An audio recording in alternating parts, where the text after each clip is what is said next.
fiction, science fiction, horror, fantasy, crime, LGBT, thriller. You have now entered the House of Mystery. Welcome back into the House of Mystery. I'm Al Warren. We got the Magic Man, Mr. Michael Hawley here. That is correct. You've been watching Facebook. I'm amazing, aren't I? Well, I wouldn't say, I wasn't going to say that. You see, the funny thing is that word never came to my mind. Amazing. That didn't, sorry. I just. I'm trying. I got to do something with my retirement. Yeah, you can do some magic tricks. Go on the road. That's right. See? Yeah, you can do Jack the Ripper and magic tricks. You can dress the same. Right? That's correct. The same law. So, we're going to just keep on moving. And today we've got a returning guest. He's, I guess we would call sci-fi, kind of that sort of area, as far as us old people say. His price of Trilogy, and it's book 3, and it's The Price of Freedom. So, Michael C. Bland, thank you for being here. Thank you for having me back. It's great to be with you guys again. Nice speaking with you. So, Price of Freedom, number 3 of the trilogy. So, what's the premise of this? What's going on? Are we going to make it out of this or not? Well, it starts out where the main character, Dray Quintero, has lost everything. He's in a jail cell. Both he and his elder daughter are imprisoned, and their minds are basically being probed by the Nemesis. And he needs to figure out what to do, where to go, because they lost. And then they get a glimmer of hope from a really unlikely or unexpected source, and it gives them a little bit of hope. And then they rejoin with those others that have survived the prior book, and they have to decide, what are you going to do? Because the world, the way that it is, you really don't have any freedom. And you can try to run, but they've stopped you before. You try to fight, but you lost. So then what do you do? Is this a book by itself as well? Could you restart this book and understand what happens to in previous books? Yes. I give enough of a backstory, so people don't need to read the prior books. In fact, some of the reviews have already been having some great online reviews, and those reviewers have not, well, a couple have, but most had not read the prior books, so they didn't know going in what was going on. But I give enough of a quick overview as well as filter in throughout the story what the important things you need, that the reader needs to know. And I try to weave it in so it doesn't slow the story at all. Instead, it pulls you in and immerses you into this world and their struggles. And for those that had not read the prior books, the main thing is that Dray, he's trying to protect his 2 daughters in this world where they can track you and monitor you in ways that just you can't avoid it anymore. So how do you balance between your want of trying to break free and help everyone and reclaim your life and the need of protecting your daughters? And this is occurring in 2047. And is it centered in kind of like the U.S. Yes. Or is it something? Okay, so how are you giving them technology of another 20 years from now? Like, do you kind of map in anything that's really futuristic or AI or any of that, or are you staying away? I did a lot of research before I started the trilogy, and I really tried to make the world as believable as possible. And part of my starting point, my thought process with it was, when I started, it was at the time 25 years, and at the time, 25 years in the past, we were still using beepers and really clunky cell phones that didn't really fit in your pocket. And the advancement, right, in 25 years to get to where we were in 2018 when I was starting to write this, to where those, and later to where 25, 30 years in the future, and the speed and the advancements of technological advancements, I was trying to really make it as believable, but also stretching a little bit. And what's, in a way, kind of concerning, but also in a strange way gratifying, is that some of the technology that I just envisioned has already started to come to pass. For example, in my books, there's a thing called a DNA scanner. because we shed dead skin cells and dead hair follicles as we just wander around. Well, in the book, that machine will suck that out of the air, run the DNA, and identify you. A month after Price of Rebellion, the second book, came out, a company in California announced they made that technology. That's environmental DNA, right? Yeah. Yeah, and they claimed, we'll put it on hiking paths to where, so if a hiker goes missing, we'll use the technology to know where they were. Thinking to myself, that's not what it's going to end up being used for. Let's be honest. You create a technology like that, it's going to be used for other things. I mean, are you guys not using beepers anymore? I still use mine. I didn't. No wonder I never get anything because no one else does, I guess. Yeah, us boomers, I'm telling you. Beep, beep, beep. I guess I have to beep myself, Well, that's interesting. So now, are you going on after this? Because it's book 3 of 3. Is there more trilogy coming after this, or is this kind of the end of the story? There is a definitive end to the story. It's a trilogy beginning, middle, end. And so that the story wraps up. However, there are opportunities I have a couple ideas for potential spin-offs. One following kind of events at the end of it that would be kind of a side thing, or one of the characters in the future. So, but the trilogy in and of itself is complete. You're not going to walk at the end of it and go, man, that's actually, you left me on a cliffhanger for the next book. No, it's the story is complete, which, to be honest, I've been with these characters for many years. It was, kind of sad to, no longer be involved with them and writing about them because I've lived with them for years.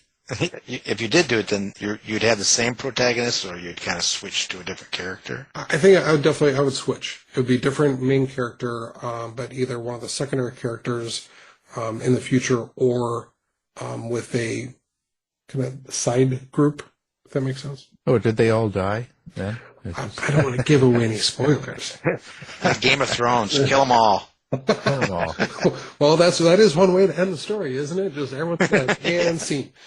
No, yeah. I did not do that. Yeah, it's all been a dream. Those kinds of books.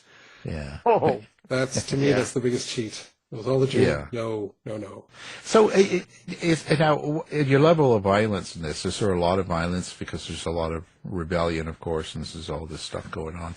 Do you write it in a action violence sort of scenario, or are you kind of a little bit more mild on that?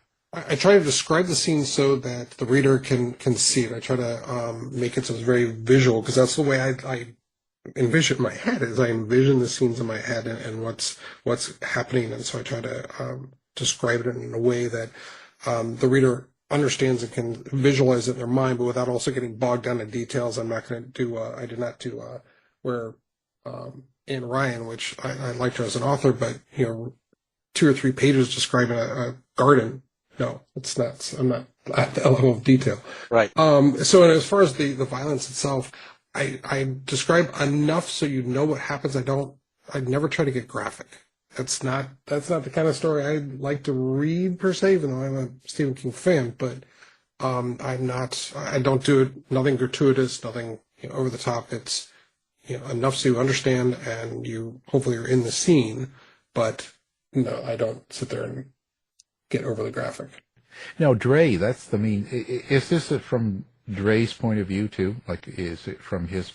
Yes, yeah. All 3 are from his point of view. So you get his feelings and reactions by being the first person, but then also at the end of the day, you don't know what the bad guys are doing off scene because it's through Dray's eyes. So when they come in, sometimes it's a surprise because you don't know, and so it's you're reacting at the same time that Dray is.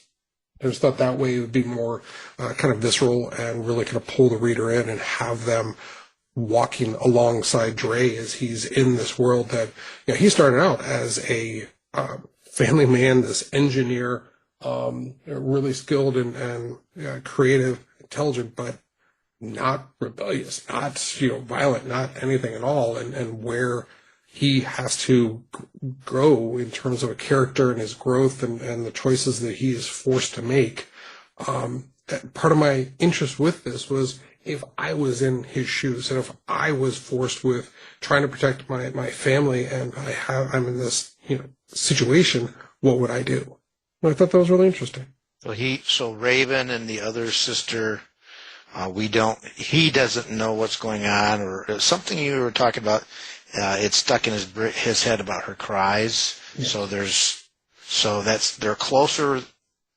He's experienced something in the past with them, some tragedy. Yes. The end of the second book, they end up being captured, and there's tragedy with his younger daughter, and it's not clear what her fate is. It appears that she's gravely injured, and he doesn't know, and he's in prison, so he can't go find them and help them.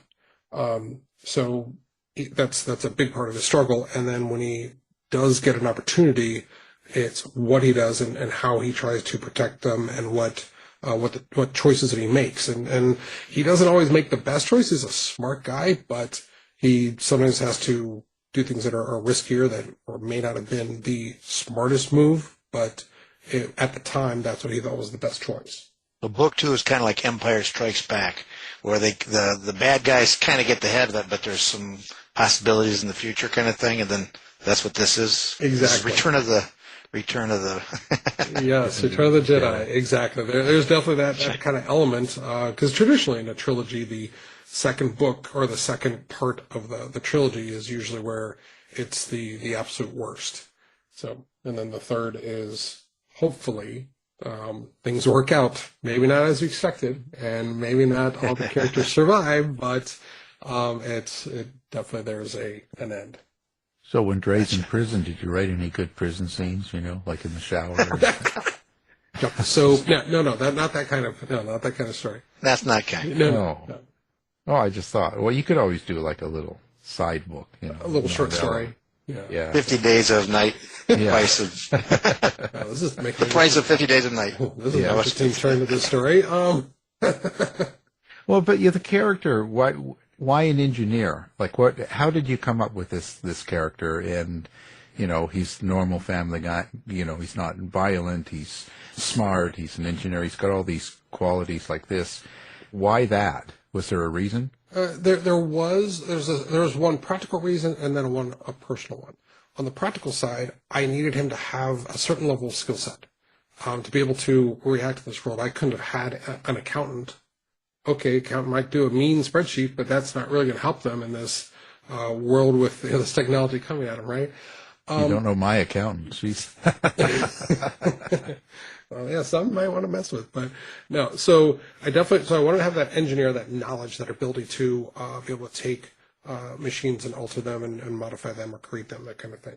But then on a personal level, both of my grandfathers were engineers. My mother's father was a chemical engineer. My father's father was a structural engineer. And after Pearl Harbor, they both tried to enlist. Well, once the military discovered what their background was, what their knowledge was, they didn't let them enlist. So instead, my mother's father ended up building bombs in a factory down in Texas, which my grandmother told me she kept expecting to hear the of an explosion at the factory. Fortunately, those did happen at other factories, never at my grandfather's. And my other grandfather helped build battleships in, I think, the Brooklyn Harbor or Brooklyn Naval Yard. Yeah. So extremely intelligent, successful men, and so I wanted to emulate them. So that was the other reason why I made Dray an engineer. And personality-wise, how do you develop a personality like that? Are you drawing from? Obviously, there's going to be some of you in it as you write it, but do you draw from the grandparents as well, or? To a degree, they're a little of their attitude, a little of their my memories with them. Unfortunately, neither are around anymore. But my memories with them, and so it's kind of like a little hodgepodge, a little bit of them, a little like you said, of me. That's in every character, and then also a little bit of just an engineer's kind of point of view. My father-in-law is also an engineer, was an engineer for John Deere.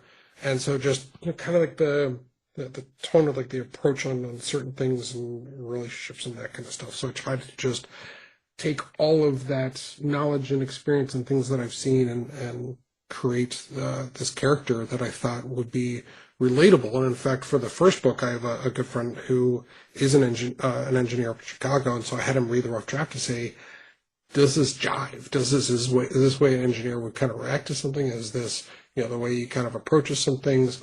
Yeah, he thought that it was pretty spot on. So from book 1 to book 3 here, and now you've got the 3 done. Did your character, did Dray turn out like you wanted him to? Did it develop the way you wanted him to as a character? That's a good question. He did, and he became the leader in the end, the driving force that I knew he needed to become, but that he resisted. Because having that kind of focus and willing to risk it all is not what a loving father would do. Loving father would take my kids, hide them, protect them, make sure they're okay. And it's the story over the 3 novels is how he transforms. And, it's not like a Hollywood movie where, after 10 minutes, the mild-mannered accountant, I keep ripping on accountants now, I can't stop. But the, mild-mannered accountant suddenly grabs an Uzi and starts going to town. No, that's not Dray. It's an evolution over time, over the stories. You didn't have someone training him. He does get trained throughout it, but also by much tougher men who kind of, look down at him a little bit because he hasn't gone through what they've gone through, which I also thought would be a fairly real kind of reaction. Okay, this person's coming in. Okay, he might be some engineer, but, I can kick his butt easily, and they do. And so part of it is toughening him up, and part of it is him then learning how to fight. Why such a, maybe you don't know, but it's kind of a dark theme, the whole trilogy, in the sense of being under attack or oppression and that sort of stuff.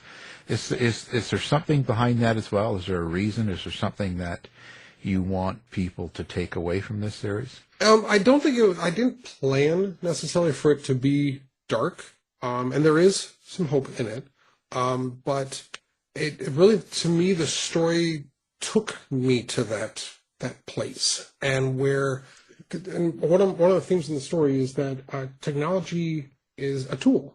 It can be used for good or for evil. It's not good or evil in and of itself. It's how people use it. And to me, for the antagonists in the story to do what they do, they kind of become dark, if that makes sense. They went down a path that you wouldn't normally go down. And their reasoning and what drives them, I try to make it relatable, but it's also the darker edge of it. I thought that was really fascinating, just because generally the people around me are generally really nice people. They are law-abiding citizens. They're friendly to their neighbors and all that stuff. But I wanted to explore that level of it, because just as with Dray and being forced to be in this position where he has to, he can't avoid his daughters being in a risky position and being exposed to danger and everything else. I was also exploring, for that other side, the antagonist, because I definitely didn't want any kind of cookie cutter antagonist. To me, that's boring. It's boring to read, let alone to write. So I wanted to make these layered, damaged, conflicted antagonists, especially Kieran, the main agent who Dray has been battling since the first book. He is very conflicted in terms of, he feels that because everyone feels that they're the heroes to their own story, right? Everyone thinks that they're the good guy. And so Kieran is starting to see some of the things that definitely aren't what a good guy would be involved with. And so, but he's struggling because he's proud of what he's doing. He believes that he's that soldier on the wall that is protecting everyone from danger, yet what's happening is not what he perceived himself to be and the group that he would be a part of. And so there's that struggle while at the same time being a dutiful soldier. One of the things for the agents themselves, where they come from is soldiers who apply for special forces. Navy SEALs, those parts of the military. And it's very difficult to get into those schools. Well, these soldiers are ones that applied, that went through the training and failed. And so they have this need to prove themselves. And so the main antagonist uses that and plays on that sense of patriotism, but also the feeling of not being good enough. And so manipulates and warps them. With your dark characters, anybody bad in the book or doing something evil, how do you scale that? Like, where do you get that from? I mean, do you watch Michael Hawley online? Like, what? No, what? Is there particular people you kind of emulate that from, or is it all totally in your mind? It's in my mind. That's really where I have explored it from, but where I come at it from is the sense of that motivation and where they are, where they're coming from and why they're doing, what they believe is the right thing, in air quotes, the right thing, right? And that also, to me, adds to this, so it's not a cookie cutter. It can't just be that, I've got a villain that's twirling, the edges of his mustache and saying, $1 million. And, while those are fun, it's not interesting. And I wanted to have that. And I've had readers say that they can kind of actually understand where both the bad guys, why they're, the thought process. Now, what they're doing is wrong, but understanding that struggle, just like, anyone that is, a soldier that, okay, they are there to protect the country, yet that might mean they are harming others. And you're doing it for the greater good, but also you might be asked to do something that is very difficult to do. How coincidental, because I was a Navy pilot. I was asked to go into BUD/S training for Navy SEALs, and I turned it down, but a couple of my buddies did not. And one of them didn't make it through. So now I get to go back to him and say, "Are you evil?" You think you're evil. I know you are, because read this book. Exactly, yes, because it's all right here. Yeah. I'm sure he'll appreciate that. That's right. Although he's a little off, so it might be. Yeah, when he gets out of the hospital, maybe you can. The female character, like Raven and all that, or do you have a strong female point of view in here, or yes, an evil or positive or something like that? Both some of the agents are female, as well as not. So it's not just men. But to answer your question, yes, I was raised by a very strong woman. My wife is very strong. Those are the people around me, and those are the people that I also want to read about and support and cheer on. I don't like wallflowers. I don't like, nothing against them, just in terms of the characters that I want to follow. I'm much more interested when they are strong, they are conflicted, they have their own sense of right and wrong. I have one of the characters, Valor, who she has a very strong sense of just what she believes is right or wrong. And so that drives her in the story. And she also renamed herself Valor because she felt she failed someone that needed her when she was young. And so that tears at her, if that makes sense. So Raven's a badass too? Yeah, Raven is a badass, yes. Oh yeah, great. Yeah, no, she does not always follow what her father says, doesn't agree a lot. I have a daughter. I know what you mean. Figure that's relatable to some people. She's very headstrong. She's 19 years old, so she's headstrong and very passionate, and her heart's in the right place, but sometimes her actions are not what would have been the smartest move. She's not an idiot at all, but the passion and the drive of youth and that doesn't always get you in the right places. So what now? Now that you've got the 3 done, are you working on something else now, something different, like a romance or something? Nice Western. Yeah, no. I am definitely working on plans for my next story, and because especially I've been working on this in this world and this story for a few years, I have all of these other story ideas, a lot of story ideas. Now, I'll admit probably 98% of them are really lame or, okay, that's an idea, but it doesn't interest me. So it's going through and figuring out which story I want to do next, which that's what I plan to be doing over the next few weeks, because whatever I choose is then what I'm going to then be working on for the next couple of years. So there's an element with that, as well as with the trilogy, seeing if there can be some other ways to expand it, maybe into Screenplays. Make movies. That's funny you said that. I've actually started a screenplay for a pilot. Don't know if it'll go anywhere, but starting to play around with some of that. So, and that it's kind of fun because then, unlike the trilogy that's all through Dray's eyes, a series doesn't have to be. You can now expand it, right? Now you can. I still say you got a show on Raven. I think Raven's going to do it. Yeah. But yeah, exactly. So it's fun because then you go, well, okay, now I can filter all these other things that I kind of had in the back of my mind that occurred, but I never showed in the books because it was all through Dray. So now it's that's another side that I'm working on. That screenplay, like when writing the books, you're writing in past tense. Mm-hmm. He ran, she ran, but not screenplays. She runs. It's all present tense. So that was tough. And to abbreviate so much, to me it was just difficult.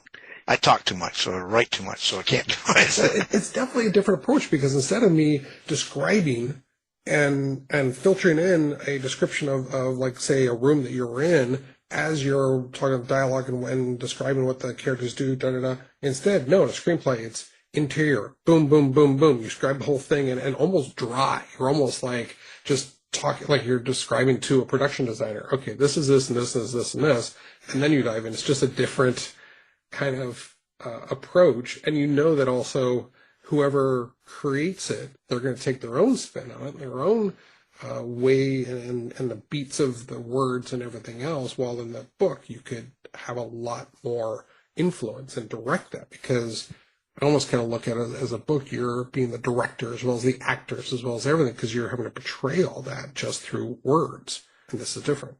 Right. I still say do a prison series. That could be the first scene of, that. That's right. That'll get the attention. That'll hook people. That's right. Oz. Yeah. The new Price of Oz. I don't know. Anyway. Well, let's see. How do people, you like interacting with people, so how do people find you? Do you have social media, website, lemonade stand? Absolutely. The best way to get a hold of me is my website, which is www.mcbland.com. From there, you can sign up for the newsletter. There's a contact page. There's information on about my books, about me, where to buy the books. It's available Amazon, Barnes & Noble, Audible. The third book should be out any day on the Audible. There's just a couple day delay. But the same vocal actor that did the first two for the Audible to the third, he did an outstanding job. I didn't realize I had so many characters with different accents and everything until hearing it from him. I'm like, oh, this is amazing. But yeah, I'm also available. I'm also on Facebook, MC Bland Writer. I'm available on Instagram and X, but the best way really is mcbland.com. No TikTok then? You're not doing dances on the video? No, no one wants that. No one wants to see that. Oh, come on. No, I don't little. see that. It would haunt me. So. Just don't show your face. Well, and I hate to say this, that with TikTok, because all the research I've done with security and everything else, and a Chinese-based company that, for all intents and purposes, is run by or at least accessed by the Chinese government. No, I'm not going to put that on my phone. No. Yeah, because then they get access to all your pictures. Right, and then they put it on there, and again, no one wants to see that. Yeah, and then they'll be selling it and making money off you and everything. Compromise. Yeah. I mean, not much. They won't make much, but they'll make money. They'll lose money. See? You're supposed to be the agent for Right. America. Issue apologies, You'll take down China all in one. one horrible picture at a time. Yeah, one. See, that's your new series right there. There you go. That's a good one. Well, we'll have the website, we'll have your book, everything else up. The Price of Freedom, and it's Michael C. Bland. Thank you very much. Michael, Al, thank you so much for having me on again. It was great to be here. Nice speaking with you. This has been a production of the House of Mystery Radio Show. To find out more about our show, guests, or hosts, go to our website at houseofmysteryradio.com.